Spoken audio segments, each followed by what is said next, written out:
Okay, so you went to LA. Yes, I did go to LA. And actually, I must tell you, I had not been on a plane. Exactly. You want to talk about that a little bit? Because that was the first time either of us had traveled since February. Yeah, and I wouldn't have done it if it wasn't very important. Yeah. Joe Rogan is a special phenomenon, and so it seemed worth doing in light of what's going on in the world and the opportunity to talk about it with Joe to his audience. But the act of getting on an airplane was, of all the things that I've seen, I think it was the most different from normal, right? The experience from one end to the other of the airport, of the airplane, everything was bizarre. And although in some ways, the airport was wonderfully empty at some level, it was a calmer space, and my plane.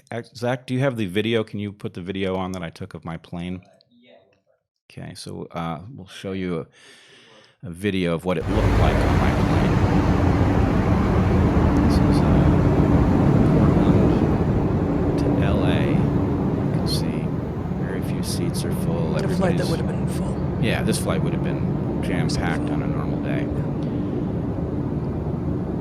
So anyway, it's a very different and jarring experience, and as much as lots of aspects of it were more comfortable, I have to say the sense that something must have gone very, very wrong for a plane to look like this during a normal flying period it just never lifts. You're constantly reminded that something is way off. Well, I mean, you're enclosed in your face mask, for one thing. In fact, I wore not only my bandana, I wore a double face mask, thinking that this was about the most dangerous thing I had engaged in since recirculated air that you cannot escape from. Yeah. Now, they do say, before you get on the plane, there are now like these screens that broadcast information tell you that the air is HEPA filtered. I couldn't get anybody to tell me for sure whether that was normal and they're just telling us about it now, or that's been added. Nobody seemed to know. But at the moment, it's broadcasting this information, and all of these things are and that should do it, right? This is a big virus. That should HEPA filtration should do it. Well, if it was the virus alone, it wouldn't be enough. But the fact that the virus travels in water droplets. Really? The virus alone would not be caught by a HEPA filter? Is that right? I think that's right. Okay. They're very small. Now, there is a number. I forget what the scale is called. Yeah, I don't remember. So anyway, I also, in both directions, my flight was either canceled or the plane was changed. There's a lot that's just not functioning very well in this system. So there is that. But yes, I went to LA, and LA is also very off. It's just coming out of lockdown, so there's beginning to be traffic again and things like that. But it's rather surreal out there. I'll bet.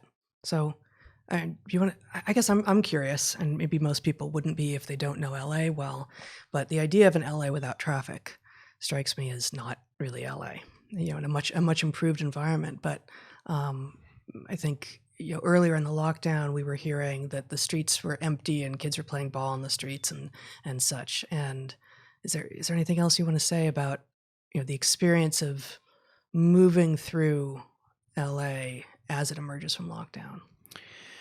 The thing is, there's not very much reason to move through it. So, so you just went to where you needed to go. It's sort of, wherever you are, you're probably experiencing, unless you're in New Zealand, in which case I wish I was there with you. But South Korea, right? Are they completely free?